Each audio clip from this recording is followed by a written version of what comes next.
Hi my babies, yes it is me, Princess, and I missed you guys so much. Welcome back to the channel. Baby. Anyway, in today's video guys, we're not having like a chit chat as usual. I'm bringing you guys a really informative video, straight to the point. So basically what I wanted to talk about today is your alternative options to scholarships other than top achievers. Basically what I really noticed interacting with other Botswana in the UK is that we're actually on like there's a plethora of scholarships that Botswana are on here in the UK. And I was like, oh, okay, I need to go and tell my babies. So I did a little bit of research and asked a couple of people about the types of scholarships they're on that took them to various countries and gave them the opportunity to be international students. And I know that a lot of my babies hit me up and be like, Kampa, we really want to be international students. And I'm like, I got you. Thank you to everybody who contributed to this information. I really appreciate it. So I'm going to be looking down. Please don't mind that. We're going to start with scholarship number 1. When I tell you guys, I feel like this is my favorite scholarship in Botswana, even though it's not a consistent scholarship. Like they don't post, I can't say they post it every year, because you see with top achievers, even though we're not always sure how it comes out every year, but we know, like we have a certain level of certainty after those BG results, we're expecting the top achiever scholarship to be, the advert to be released. But when we talk about Debswana does not release the scholarship consistently, but it is still a very reliable scholarship once you're in it.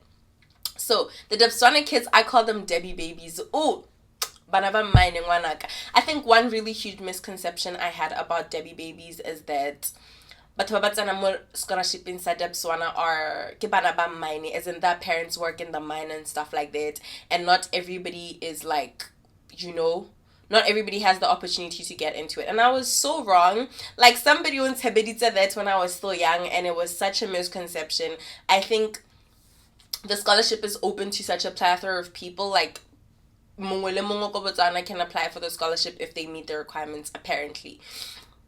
So let me tell you guys about Debbie babies. Hey, Debbie babies, aka money babies. One thing about Debswana, you know the vibes. What I like most about the Debbie babies is that whether we were in A-levels or we're abroad, we're in the UK, they always get an allowance higher than everybody else's. Like Debbie babies eat the ching.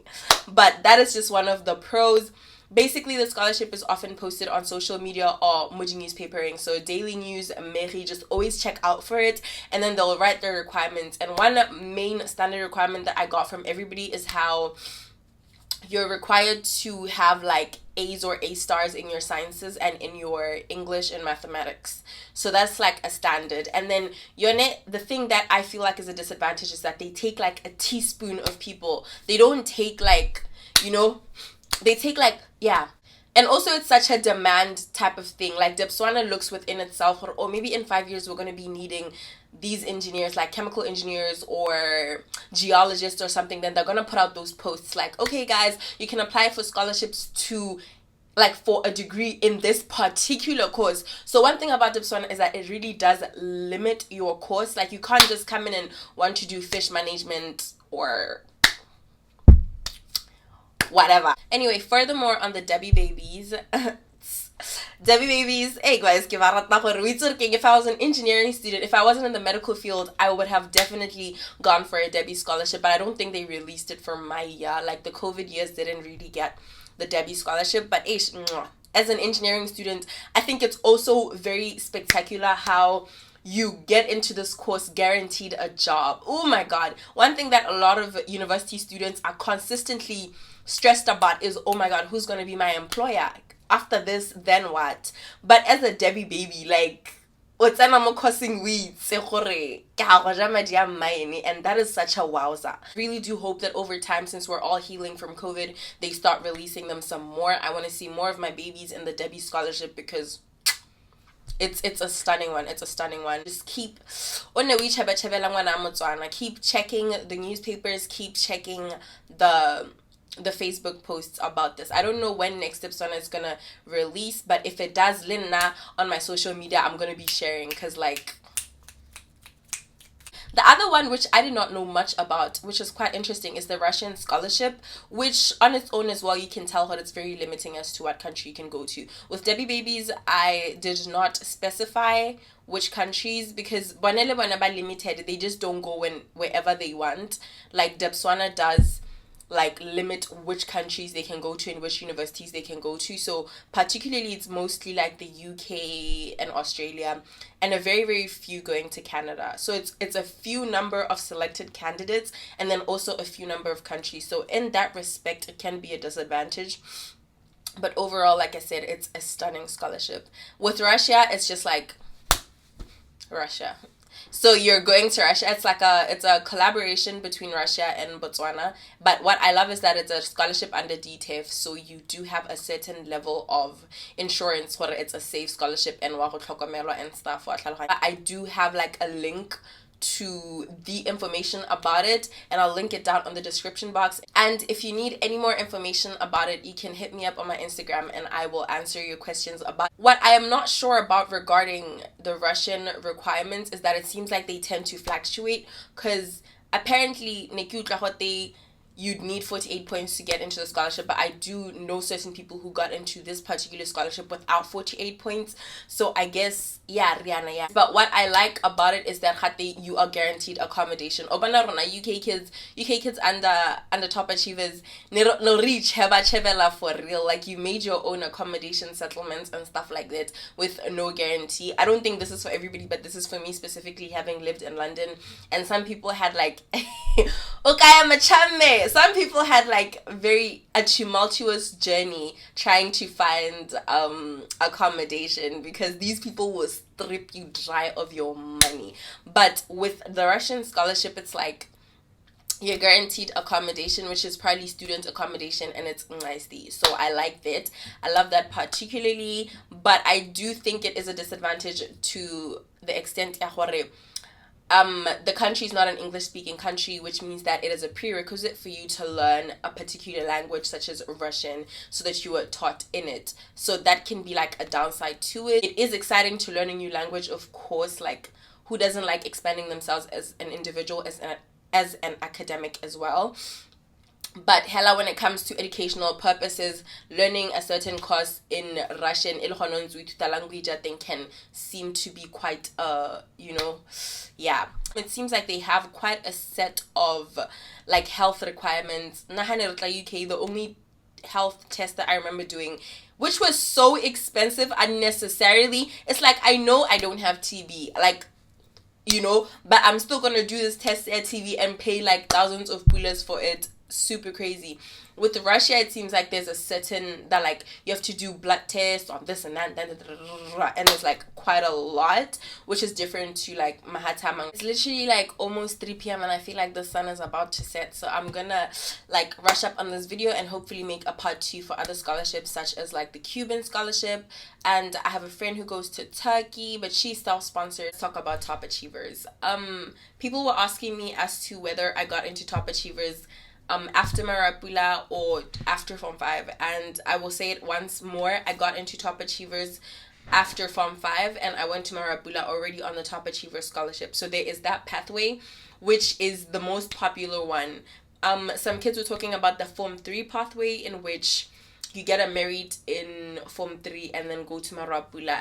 On that, you're going to be what is called a MAP scholar, meaning you're sponsored by Marapula into the school, but it's not guaranteed. We have some kids who got merits and did not get into Marapula because there's this period of like interviewing. One of the HODs does the interviews and some kids are cut, some aren't. So just getting a merit in Form 3 gives you a chance to get into the MAP scholar scholarship, but like you're not guaranteed, which is so scary. But hella all I'm gonna say is once you do get to that point, just bring in enthusiasm. Don't be shy. Know that you're there because you deserve to be there and own your spotlight. Like that's one thing I noticed when the interviews were going on. The more confident, the more assertive kids, the ones who owned their space, got that scholarship. But now let's talk about the Form 5 one. You get into Top Achievers into Form 5. What basically happened is I sent my results to like multiple institutions. Okay, no, just 2. LKC and Marapula. That's just what happened. Or literally I was like, email my results to these schools and then we'll see what happens, because I also was not sure how Top Achievers genuinely works. And then the first call I got was from LKC, so I was like, okay, I guess I'm going to LKC. And to be honest, I expected a transition. Like, I expected a transition from high school, because secondary school, right, so it's uniform, you're expected to act a certain way, even though I already told you guys I was not the most of students. But secondary school, you're expected to follow certain protocol, and I really wanted a relaxation to this getting into A-level. Like, I wanted to feel like I'm transitioning into university. I wanted an A-level institution that allows me to be flexible, you know, to try to just be more of myself instead of the stereotype of what a student should be. And going to LKC, the school was amazing, even though I was not absolutely happy there. Like, I went there for like, I think a week or so, and people will tell you how mad I always was. Like, I really wasn't the happiest person there, because it was like, okay, at the time I had blonde hair, and dye your hair black to black. Like, no, you need to wear loose pants, like, your blazer must always be on, this, and I was like, ish. It's giving Form 5, it's giving secondary school, it's giving senior, and I wasn't feeling it, you know. Education wise, I think it's okay, but I really just was not in love with the school. So I got a call from Marabula. I got a call from my H, and she just asked me, she's like, hey, like, are you gonna be a boarder? And I'm like, hello, who is this? It's like, oh, you've been accepted to Marabula. I was like, wow, goddamn. You know, it's like, are you gonna be a boarder? I'm like, yeah. And I literally just left LKC. Like, the next day I packed my bags from the boarding house and I left. But one thing I'll tell you about LKC is that the boarding house was amazing. I lived with this group of amazing girls, Bumatel and Bosharon, and they were just such amazing people, such good vibes. Like, just being in that environment really made you feel so homely. What I like about the LKC boarding house is you really do feel like because double story and you live with like a bunch of girls who really make you feel like they're sisters. I don't know who's there right now, but at the time I was with Bumatao and Bosharon and stuff like that. Super amazing people. I really loved that period of you guys were, if you watch this, you guys were, I loved you guys so much. Then I moved to MAP. MAP is a place where I really felt like I could express myself a lot more, even though sometimes I did go a bit overboard because I was experimenting with everything in terms of, like, I think I had pink, purple, I had all colors of hair you could think of. It was a fun time to be alive, basically. But MAP has a certain level of freedom. Yo, drug sing straight, yo. And it's like, okay, it's not false, but it's not true as well. I think as a student, especially if you're a student on a scholarship, you worked really hard to get there, so you're expected to have a certain level of discipline. So yeah, basically, my love, that is how I got into MAP. I did get the big call from my age telling me, oh, you're gonna be in a middle 6 class with like 19 other students. I think that's how it works. And then there are people who I consider the blessing top achievers. Top achievers is painful to get into because you need to dehumanize yourself to a certain degree. I know that is a very scary thing to say. This is not everybody's experience, but this is personally mine. You have to become addicted to your schoolwork, is how I would put it, because you have this goal that to a normal person seems unattainable.